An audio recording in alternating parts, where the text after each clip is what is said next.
Frank Disney looked out of his window and his brain refused to process what he was seeing for a full second. "I was in shock," he said. "I thought the neighbors' houses were actually on fire. They weren't. Not yet. But the Springs fire was close enough to the Moreno Valley Ranch neighborhood that the distinction between the hillside burning and the houses burning felt razor thin. And Frank Disney was not the only one standing at a window trying to make that calculation in real time. I'm Tyler, and this is Crisis Alert Live. Drop a comment below and tell me where you're watching from, because Southern California is on fire right now. And the Springs fire burning east of Moreno Valley is one of the fastest moving, most wind-driven wildfire situations we have seen in this region so far in 2026. The Springs fire broke out around 11 in the morning on Friday, April 3rd, 2026, on Gilman Springs Road in Moreno Valley, in the foothills between Moreno Valley and Lake Perris. That is an area that wildfire professionals in Southern California know well. The terrain there is steep. The vegetation is dry. And when the Santa Ana winds come through that corridor, they don't just push fire, they accelerate it in ways that compress the timeline between ignition and catastrophe into something that leaves very little room for error. By Friday evening, the fire had grown from its initial 5 acres to approximately 4,176 acres, more than 6.5 square miles of active fire. It was at 5% containment. 5. On a fire burning at the edge of a city of 200,000 people. Moreno Valley sits in Riverside County, 10 miles southeast of Riverside and 64 miles east of Los Angeles. It is not a remote mountain community.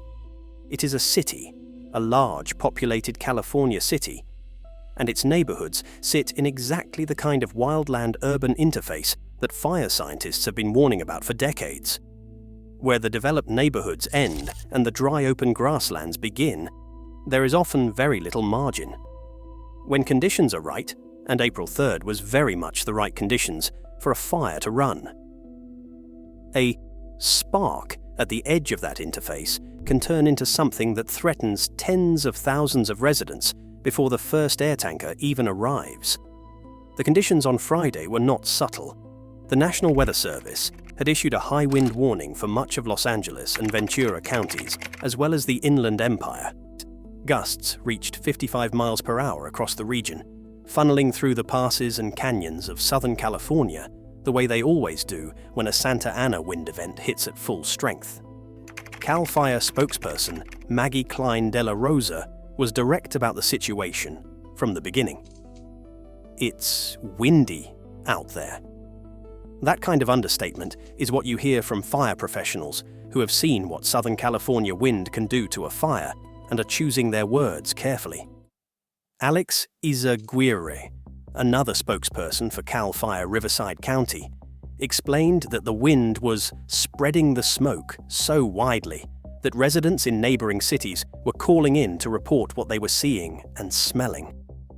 Riverside Today confirmed the smoke was visible across the neighboring cities of Riverside, Perris, and Beaumont, and CAL FIRE issued a drift smoke advisory for communities across Riverside County.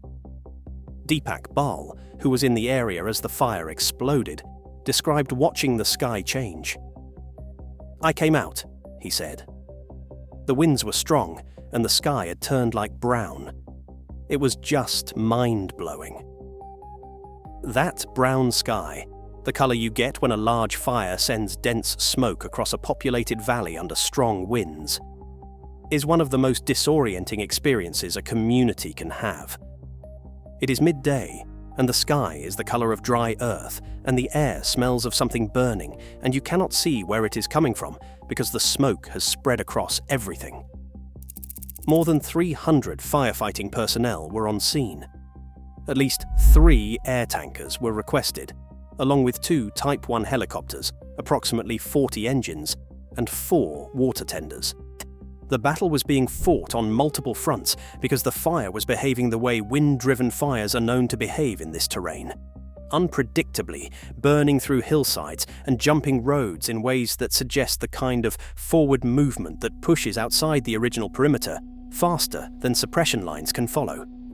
A flare-up on Friday night sent residents of the Moreno Valley Ranch neighborhood into a panic that was described by those who were there as sudden and terrifying.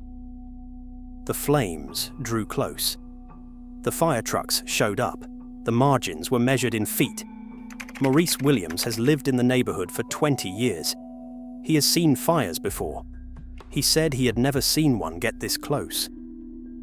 Dave Capuccilli was doing what many California homeowners know to do, hosing down every flammable surface around his house, wetting his pergola, wetting anything that embers might catch. "I've been rinsing off old pergola and just anything that's flammable," he said, "just wetting it down the best that we can, so hopefully we can alleviate any type of embers making their way into places."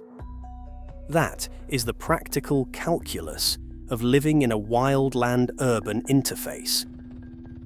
You prepare for embercast, because when a fire this size runs through a landscape with 55 miles per hour winds behind it, embers travel. They don't land at the fire's edge. They fly hundreds of yards ahead of the front and start new ignitions before the main fire arrives. Mandatory evacuations were issued across multiple zones in the affected areas. The evacuation shelter at Valley View High School at 13,135 Nason Street in Moreno Valley was opened for displaced residents. An animal shelter was stood up at 581 South Grand Avenue in San Jacinto for residents who needed a place for their animals. Gilman Springs Road was closed from Alessandro Road to Bridge Street. Moreno Valley College closed its main campus on both Friday and Saturday due to the fire's impact on air quality, with all students, faculty, and staff directed to leave immediately. An air quality alert was issued for harmful fine particle pollution across the region. The kind of alert that tells people with respiratory conditions to stay indoors, that tells parents to keep children away from outdoor activity, that tells everyone the air itself is carrying something dangerous. And while the Springs fire was dominating the attention of Riverside County, a second fire was burning simultaneously in northern Los Angeles County. The Crown Fire broke out around 12:30 in the afternoon near Soledad Canyon and North Crown Valley Road in Acton, near the Highway 14 corridor. It reached approximately 280 to 345 acres before crews were able to gain better control, eventually reaching 74% containment.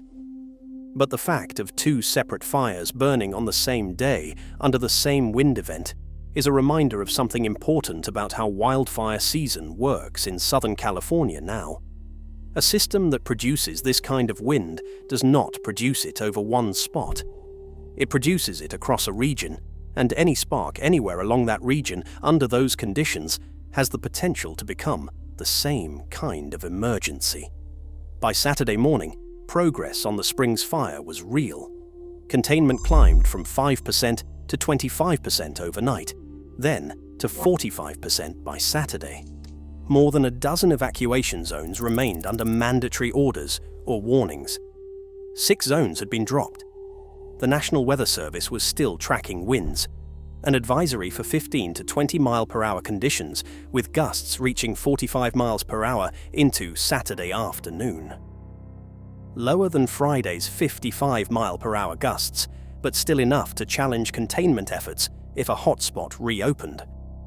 All evacuation orders and warnings were eventually lifted by Saturday morning as crews gained the upper hand, but the damage assessment, how many structures were threatened, how many acres of habitat and vegetation were lost, and what the fire's cause was still unfolding. No injuries were confirmed. No confirmed cause as of the time of this script. And that second piece of information matters beyond just this fire. The cause under investigation means that if utility infrastructure, power lines, or some other identifiable ignition source is eventually confirmed, this fire joins a long and expensive legal and accountability history in California, where the question of who sparked the fire is not just historical interest. It is the foundation of everything that comes after for the communities affected. Moreno Valley is not unfamiliar with this kind of threat. The community sits at a geographic and climatic intersection that has made wildfire a recurring reality for decades. The Santa Ana winds come through the passes. The vegetation dries out under drought conditions. The hillsides between the neighborhoods and the open land are the ignition corridor. What makes 2026 notable is not that the Springs fire happened. It was, based on where it started and what the conditions were, the kind of fire that was always possible in that location. What makes it notable is when it happened in early April, months before what most Californians still think of as fire season. The window of dangerous fire weather in Southern California has been expanding for years, and a major wind-driven wildfire threatening a city of 200,000 in the first week of April is, at a minimum, consistent with what climate scientists have been projecting about year-round fire risk in the region. Frank Disney's neighbors' houses did not go up in flames on Friday night. The fire trucks showed up. The aerial resources dropped retardant on the ridgelines. The margins held barely, and by the work of hundreds of people making very fast decisions under very dangerous conditions. But Maurice Williams has lived there 20 years, and it has never been this close. And Dave Cappuccilli is still wetting down his pergola. This is Crisis Alert Live. We will keep tracking the Springs fire and recovery across Riverside County. Drop a comment below and tell us where you're watching from. If you are in the Inland Empire or anywhere in Southern California, stay updated through CAL FIRE and your county emergency management. The winds are easing, but this fire is not fully out yet.